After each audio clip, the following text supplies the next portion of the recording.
Pixelated,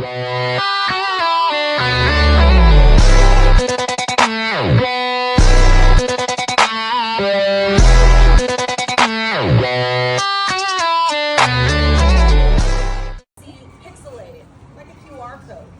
And so by having all on a zebra. There was actually a study done by researchers, a group of researchers. What they did was they took two groups of cows. One group they painted with stripes. The other. Now this is Datu, and Datu is a binturong. Again, found in Southeast Asia. He is going to be a rainforest species. And I like to say that he is an animal made up of spare parts. So he does have the nickname bear cat, having bear and cat-like qualities. However, he is neither a bear nor a cat. He's actually more related to a weasel or a foodstuff.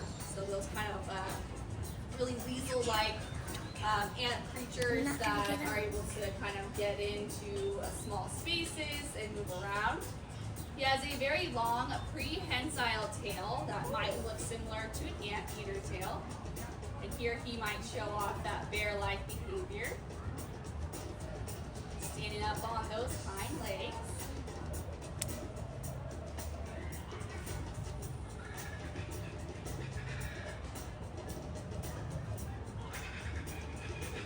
Now, binturongs are very cool in that they are considered to be a carnivore species, meaning that meat would primarily be their diet.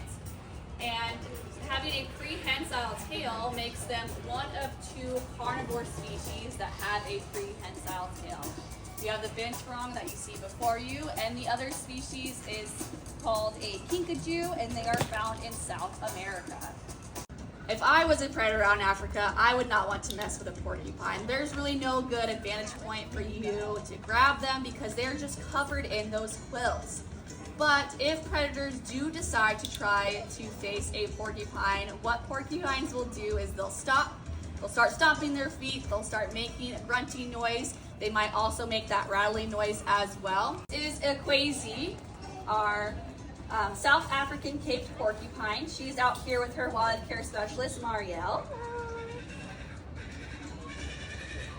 Now she lives right across the way from the gate that you came in with her sister, Ruva. And her sister, Ruva, will be celebrating their 14th birthday with us here. And they've been with us since they were just little babies. We are going to be having little clusters of their quills going around so that you all get a better look at those quills. I guess I didn't ask. Is anyone nervous that she might shoot these quills out at you? Me? Just kidding. You're a little nervous that she could shoot those quills out at you? All right. Well, if you think that pretty good.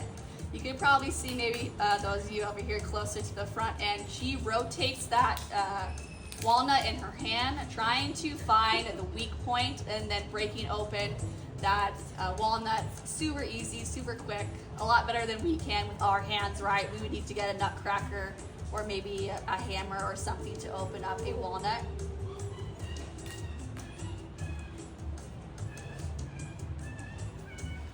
Porcupines are going to be the largest rodents that they have, and they'll expose all those very sharp quills that are closer to the body, run directly backwards into wherever that predator is, hoping that on impact that predator runs the other way. Maybe due to that impact, a quill will get stuck in that predator in their face.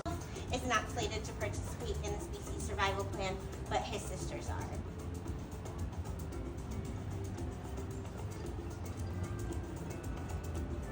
Now I could talk about cheetahs all day. Does anyone have any questions about that? Is a cheetah anybody's favorite animal?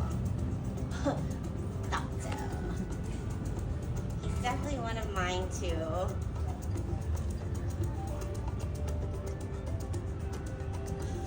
I do like to say humans are the only ones that run for fun.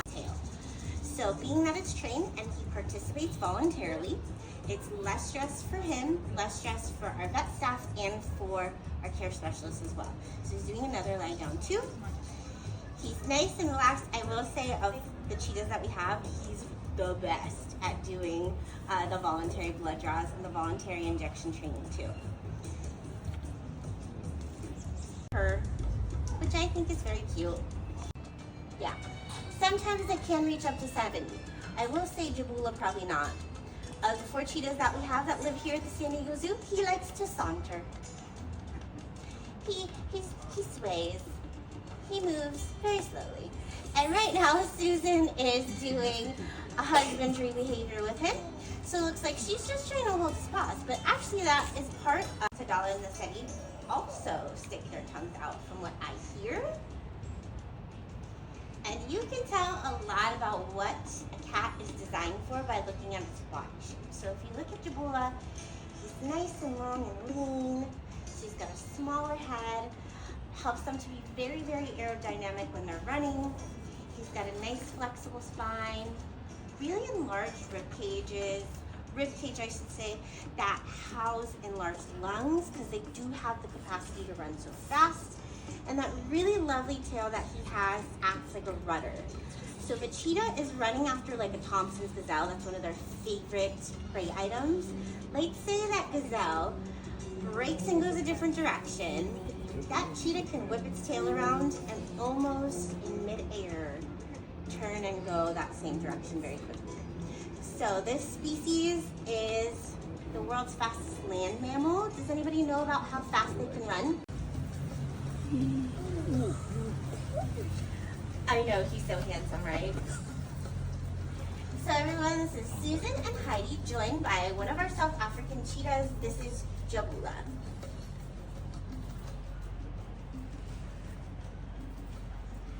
Now Jabula is absolutely quite handsome.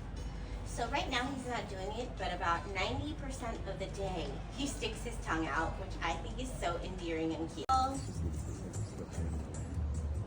And that position is a very vulnerable position for a cheetah. It's hard for them to pop back up and run if they had to.